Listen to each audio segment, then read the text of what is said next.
Last week at the Azerbaijan Grand Prix, Carlos Sainz scored a podium for Williams. You heard that right. The same team that gave us Nicholas Latifi, Logan Sargent, Robert J. Oppenheimer, and the atomic bomb somehow managed to drag themselves onto the podium for the first time since the 2021 Belgian Grand Prix. Of course, that 2021 podium was 3 laps behind a safety car, followed by a red flag, followed by everyone going home. That was George Russell scoring his first podium in the most George Russell way possible, and fans who paid $1,000 to get soaked in the rain got 0 refund. Williams' last real podium before that cesspool of shite was at the 2017 Azerbaijan Grand Prix, when Lance Stroll, the greatest driver of all time, was mugged by Valtteri Bottas on the finish line and had to settle for P3. And yet, despite producing American democracy itself, what the fuck is a kilometer? And weapons of mass destruction that could end the whole of humanity, people forget that Williams used to absolutely rip holes. Like in 1996, when Williams won a total of 12 out of the 16 races and Damon Hill bagged the championship. Williams used to be a top team. Then they were a bit shit for a few years. Carlos has still been pretty shit this year, but let's let them have their moment for once. So James Vowles then tweeted after the podium last weekend, "I've been fortunate enough to have a few podiums in my career, but this one I'll remember forever. Tower 7 was a controlled demolition and a missile was fired at the Pentagon in an act of self-sabotage. Carlos delivered a phenomenal race, yada yada yada. I'm off back to the factory to do a fat line of off my office table." Alright, maybe I made some of that up, but how did we get here? Well, it all started in qualifying, a session that slapped but was also boring at the same time. And it broke the record for the most amount of red flags ever in a single session. 6 red flags. First, the best Williams driver, Alex Albon, thought he was driving a Red Bull again and decided to turn into turn 1 too soon. Just try to say that 3 times as fast. And decided to turn into turn 1 too soon, smashed it into the inside wall, putting him out of qualifying and bringing out the red flag. I'm kind of retarded.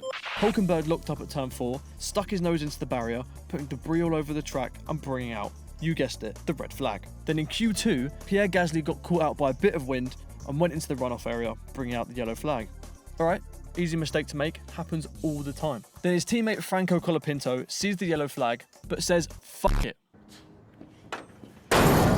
Surprise, motherfucker. Barrels into the corner way too fast, washes wide and fucks it straight into the wall. I'm kind of...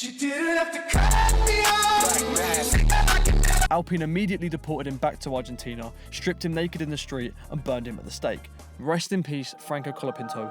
See you in heaven.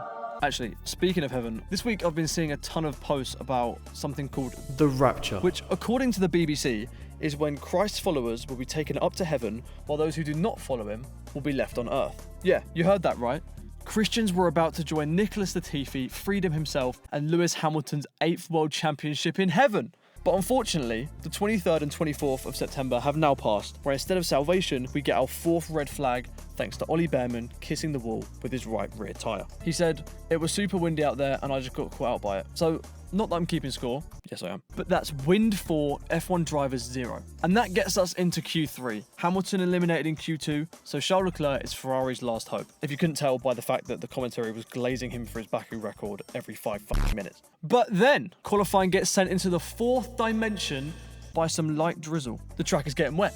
The ponchos are on. Ted Kravitz spunks in his trousers. And Leclerc isn't stupid this year. I am stupid. Until he arrives at turn 15, locks up and sends his Ferrari straight into the Tech Pro barrier. But apparently it wasn't the win this time, because Leclerc said, "On the mediums we had no pace. I was already 7 or 8 tenths off before I made the mistake. I'm going to kick myself in the garage and start a summoning circle to give me some sort of hope, because Ferrari clearly can't." I made that last part up. But he did blame Ferrari. So, new tally, that's wind 5, F1 drivers 0, and Ferrari 9,999,990. Moving on to Oscar Piastri. Championship leader, Iceman, never crashes. But with 4 minutes left on the clock, he dives into turn 3 on the softs, misses the apex completely, and sacrifices his McLaren to the barrier gods. So that's our 6th and final red flag of the session. And guess who's on provisional pole? The self-titled Smooth Operator. Operateur, if you will. Operateur. That's so cringe. I'm gonna kill myself. But then the light drizzle stops. The ponchos are off. Will the track dry up fast enough? Can Lando close the gap to Pastry Boy in the championship? No. No, he can't. But as always, Verstappen can.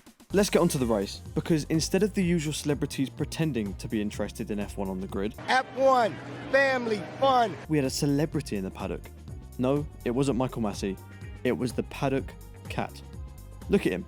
Isn't he adorable? Luckily, it didn't meet the same end as the lizard that got run over by Fernando Alonso in Singapore, or the rabbit that got hit by Gasly in Imola. Oh my god, I touched an animal. He touched an animal. My brother in Christ, you sent it to the rapture. I don't think rabbits are built to withstand a carbon fiber front wing at 200 miles an hour. Rest in peace. But anyway, yes, the paddock cat is adorable, is what I initially thought until I saw the Mercedes Twitter post this. Kitty Antonelli. If you think that's cringe, wait till I read the comments. Meow-Sadies got a new driver. Meow-Sadies again. Loving the paddock pussy cardo. What the fuck is a pussy cardo? It sounds like an avocado themed fleshlight. And then we've got, it's obviously Franz Hermiauen. Banter. Anyways, the starting grid was pretty cursed. We had Verstappen on pole, of course. Then Sainz in second, Lawson in third, the two Mercedes fourth and fifth, Tsunoda 6th, Norris 7th, Hadjar 8th, and Piastri 9th. So Verstappen is going to fuck off up the road by 30 seconds by the end of the race, but which of the two McLarens can cut through the field the quickest? Piastri jumps the start, also makes Fernando Alonso jump the start, and stalls. So he's down to P20, and Lando loses a place to Hadjar, going down to 8th. Not the best start, but they've got 51 laps to make up for it. And now Piastri's in the wall. Oh, maybe not. So Pastry Boy goes straight into the wall on the first lap at turn 5, a rare mistake. No need to overreact. Piastri's out! Whoa! Jesus Christ. P1 with Matt and Tommy would genuinely scream if they were watching fucking paint dry. Keep your voice down. The safety car comes out, does the full procedure, comes back in, Verstappen waits for Sainz to start weaving, then fucks off into a 1 second lead within 3 corners. Norris gets back past Hadjar, then on lap 17, we cut to Oscar Piastri watching the race on a phone at turn 5. Then we cut straight to Albon versus Colapinto, clips Colapinto's rear left, and into the wall he goes. For last place, incredible scenes, absolute cinema. And Piastri gets a front row seat, but then he gets bored, so he switches to YouTube to watch my last video where I clowned on McLaren's pit stops and their strategy. Guess what happened next? Piastri's out! Norris pits on lap 38 to try and go for an undercut on Leclerc, but surprise, surprise, it's a slow stop. Slow stop. Shut up. 4.1 seconds. For a team that was getting 1.9 second stops last year, that is disgusting. Disgusting! Now, let's get into a bit of drama, because it wouldn't be F1 if it didn't turn into a soap opera. Lap 42. Ferrari get on the radio to Charles. Valtteri, it's James. Please let Lewis through. Wait, no, fuck. Lewis is on fresh mediums. Let him pass. Leclerc lets him pass to chase Norris, but he just gets stuck in a DRS train and goes nowhere. 9 laps wasted. Ferrari then get back on the radio to Hamilton. You fell off. Can't believe we paid 100 mil a year for you. Please give the position back to our favourite. Lewis Hamilton, being a gentleman, slows down, but still crosses the line ahead of his teammate and takes P8. Leclerc said over the radio, I don't really care. It's for 8th place, so it's okay. He can enjoy that P8. It's just stupid because it's not that fair, but again, I don't mind. Then what are you crying for? Guess who definitely did care? Our favourite breed of humans, the LH44 cult. Welcome to the Ferrari fan civil war.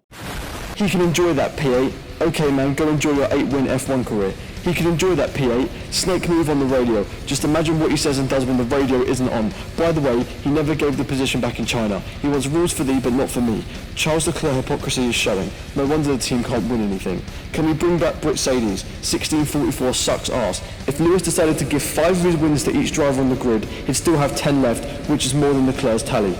Enjoy that. There's a reason why he only has single-digit wins and 0 championships under his name. All this is over P8 and a single radio message. Chill out. Why are they reacting so much? They're not P1 with Matt and Tommy. Piastri's out! So clearly, the cult are pure knobheads. But I think last week, they genuinely reached rock bottom. If you didn't know, Lewis's dog was diagnosed with pneumonia again. Genuinely very sad. Surely, way too soon to make a joke.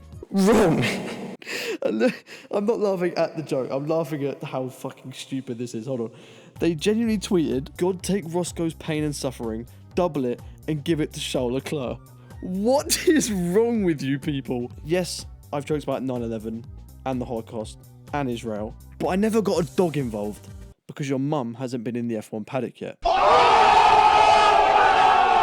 So congrats Sainz on scoring your first podium at Williams before Hamilton's first podium at Ferrari, Lando for gaining 6 points on Piastri, George Russell for doing nothing as always and getting P2. And with that, Ferrari's total clown counter officially hits 10 billion. Congrats lads. Well done.